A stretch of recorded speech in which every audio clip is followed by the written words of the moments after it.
Chers amis, bonjour. Alors Toulon, son soleil, ses plages, mais aussi ses mini-scandales en termes d'événementiel. Nous sommes ici sur le Morillon, que vous allez connaître à partir d'aujourd'hui et dans les prochains jours, parce que derrière moi se tient donc les préparatifs de ce que devait être en fait ce qui s'est passé hier soir, la grande soirée TF1, la chanson de l'année, qui a fait l'objet encore de grands problèmes d'organisation. Quelques jours après plutôt, ce qui s'est passé sur le Stade de France, où nous avons vu que nous avons affaire en France à un management, à un commandement qui dysfonctionne, à des forces qui sont globalement mal utilisées et démoralisées. Et il s'ensuit en fait que la sécurité des concitoyens n'est plus assurée dignement. Alors ici, ce qui s'est passé à Toulon hier, c'est un cas d'école d'un grand événement qui a été géré de façon très dysfonctionnelle, à mon sens. Pourquoi ? Parce que vous êtes ici, comme vous pouvez le voir, sur en fait un réduit, c'est ce qu'on appelle un réduit, qui crée en fait un espèce de goulot, un étranglement, et qui peut paraître intéressant en termes de logistique pour les grands événements, mais qui en fait n'a pas été géré suffisamment bien en amont au niveau des forces de sécurité, mais surtout de la conduite opérationnelle, c'est-à-dire de la préfecture, parce que c'est la préfecture et la mairie qui organisent en fait ces grands événements. Ce management est dysfonctionnel. Pourquoi ? Parce que le directeur de cabinet d'une préfecture est censé en fait piloter ces grands événements. Alors sachez bien que si TF1 se pointe à Toulon pour une grande soirée, vous pouvez imaginer qu'il va y avoir des milliers, des dizaines de milliers de personnes qui vont venir de Toulon, mais aussi d'ailleurs, de Marseille et des alentours. Toulon était donc sur une plage, l'événement était sur une plage qui n'a pas de circularité, on ne peut pas en sortir. Donc une fois que les personnes arrivent sur le lieu, elles sont bloquées. Donc habituellement, nous avons un périmètre élargi où des parkings extérieurs sont mis en place, et nous disposons du système de parking extérieur à Toulon pour gérer en fait l'accumulation de foule en un point et éviter surtout ce qu'on a vu. C'est-à-dire que peut-être en contrebas du point, donc au niveau du rond-point que vous voyez plus bas, nous avions des bouchons en permanence. Pourquoi ?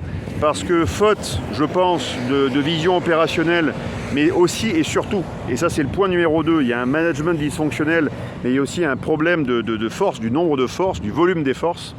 Il n'y avait pas assez d'effectifs dans le dispositif pour en fait créer un périmètre élargi, c'est-à-dire à 1, 2, voire 3 km de l'événement, permettant de créer une grande zone piétonne ensuite, malgré tous les parkings qui existent. Et donc on s'est aperçu que le management a géré ça de façon très équivoque. Les forces qui étaient en présence n'étaient pas suffisamment nombreuses pour faire face. Voilà pourquoi on n'a eu que des forces au plus près de l'événement, donc autour du périmètre lui-même, ce qui est en fait un cas d'école de ce qu'il ne faut pas faire en termes d'événements. Voilà. Donc ça rebondit quelques jours plus tard après le Stade de France, où le Stade de France, les forces étaient en présence, elles avaient peut-être un petit moral, j'en sais rien, mais en tout cas, elles ont été très mal commandées. Là, à Toulon, ce qui s'est passé, c'est qu'on a eu une accumulation, on a eu des bagarres, on a eu des bouchons, on a eu vraiment un cas d'école de ce qu'il ne faut pas faire en termes de maintien de l'ordre et de conduite de grands événements. Sans compter ce qu'on voit circuler sur les réseaux et qui est une réalité, c'est-à-dire au-delà des bagarres, les fameuses piqûres, qu'ont subi la plupart des concitoyens qui ne souhaitaient pas en fait vivre autre chose qu'un bon moment en famille. Ils ont été pris à partie dans des bagarres, mais aussi par des phénomènes de piqûres, on les picouse en pleine journée. Alors, je ne veux pas prêter ma voix à des théories encore conspirationnistes, complotistes folles. Le problème étant, c'est si on voit apparaître d'ici une semaine, 15 jours, 3 semaines, des foyers épidémiques venant de différents grands événements en France, et ici à Toulon, on pourra se poser de légitimes questions. Pour l'instant, il n'y a pas de foyer épidémique, donc on ne sait pas à quoi servent ces piqûres. Si c'est simplement du petit larcin avec, je ne sais pas moi, des différentes substances pour droguer et abuser de personnes et leur subtiliser leurs effets ou autre chose, ou si c'est quelque chose de plus grave encore avec vraiment des toxins ou différentes choses. Donc derrière moi, le fameux Barnum TF1, qui aurait pu être en fait une très grande catastrophe qui a été subie, elle, au Stade de France. Et en fait, on se rend compte, pour conclure cette vidéo, que d'événement en événement, on s'aperçoit que le management, le commandement en France devient très dysfonctionnel. Il est en fait très idéologique et pas forcément pragmatique. Et surtout, il est en train de manquer terriblement, cruellement de force. Pourquoi ? Eh bien parce que nous arrivons au bout d'un système où la plupart des forces ont été attaquées jusqu'à l'os. Donc on se retrouve avec une insuffisance numérique et aussi en qualité en termes de sécurité. Et cette insuffisance en fait que à Paris et la région parisienne concentrent encore peut-être 30 à 40% des forces de sécurité du pays pour tenir la capitale, naturellement. Par contre, la province, il n'y a plus personne. S'il y avait hier soir un escadron de gendarmerie, c'était un maximum. Un escadron pour un événement qui a concentré quoi ? 50 000 60 000 personnes, peut-être l'équivalent du Stade de France, et plus hier. Donc c'est ridiculement bas, et c'est surtout très dangereux pour nos concitoyens. Donc on a encore croisé les doigts, on est passé à 2 doigts encore de catastrophe. Voilà, mais ça arrivera de nouveau, c'est presque cousu de fil blanc. Presque cousu de fil blanc. Néanmoins, management dysfonctionnel, force numérique en baisse, ça explique aussi pourquoi la plupart des manifestations qui ont eu lieu cet été, enfin l'été dernier en France et qui pourraient avoir lieu prochainement dans les prochaines semaines ou les prochains mois, eh bien, aucune force de sécurité ne peut y faire dignement face, vu qu'il n'y en a plus de force de sécurité, tout simplement. Pourquoi ? Parce qu'on est en fait commandé et managé et dirigé, et ce que vous voulez, par des chefs qui ne sont pas des chefs, qui sont en fait, qui ne sont pas encore moins des hommes ou des femmes d'État, ce sont des comptables, des contrôleurs de gestion. Donc ils ne voient votre vie que par le nombre, ils ne voient la gestion de tout que par le nombre et le chiffre. Il faut, bien sûr, avoir une gestion par le nombre et par le chiffre, mais on n'appelle pas forcément ça le bon sens, et surtout la bonne mesure. Et donc c'est une vision technocratique de la réalité qui va, je pense, dans pas longtemps nous exploser en pleine gueule, comme elle a explosé au Stade de France, vision technocratique, où bien, les événements ne se gèrent pas que dans un bureau, ça se gère sur le terrain. Voilà. Et avec une vision du terrain, avec des gens qui viennent du terrain souvent, c'est bien.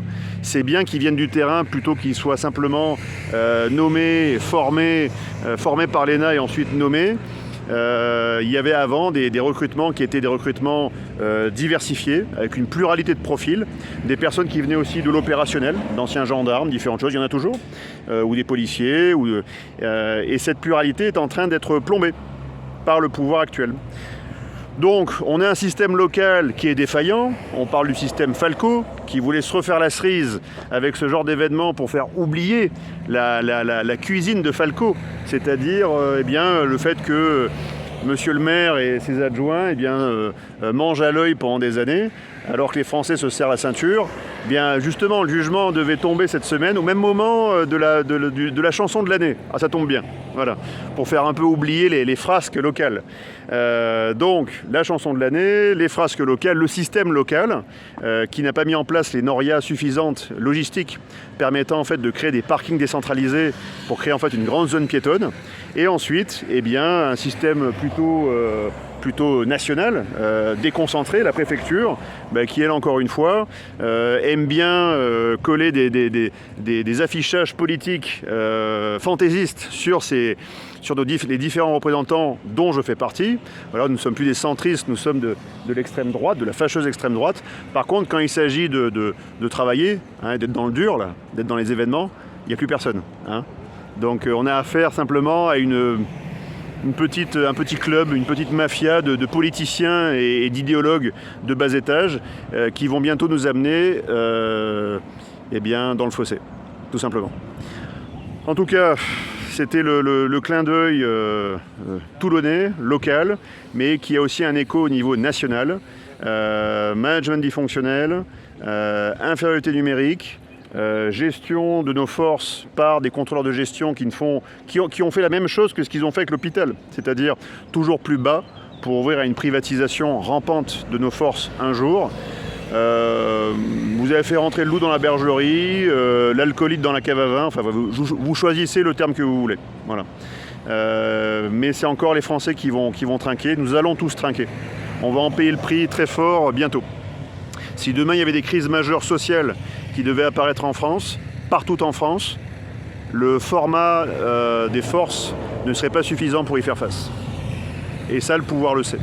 C'est pour ça qu'il joue sur du velours par rapport à la Seine-Saint-Denis, par exemple, parce que si la Seine-Saint-Denis explosait, comme en 2005 par hasard, par exemple, eh bien la plupart des banlieues exploseraient aussi à leur tour et ils ne pourraient pas faire face parce que 2005, ils n'en ont pas tiré les conséquences, ils ont continué à réduire le format. Sarkozy a continué à réduire le format, Hollande l'a un petit peu augmenté et depuis Macron l'a encore réduit. Donc on est à l'os et on est dans la merde. Donc si on peut encore accorder une chance, une utilité au vote, je vous en supplie, votez utile. Votez utile. Arrêtez de voter pour des prélats locaux qui n'en ont strictement rien à faire de votre existence et encore moins et qui appuient en plus Macron et Mélenchon et d'autres qui sont des personnes qui ne font qu'abuser de l'argent public et vivent sur votre dos et se contrefoutent de ce qui va advenir dans quelques semaines, quelques mois. Eux, c'est après moi le déluge, ni plus ni moins.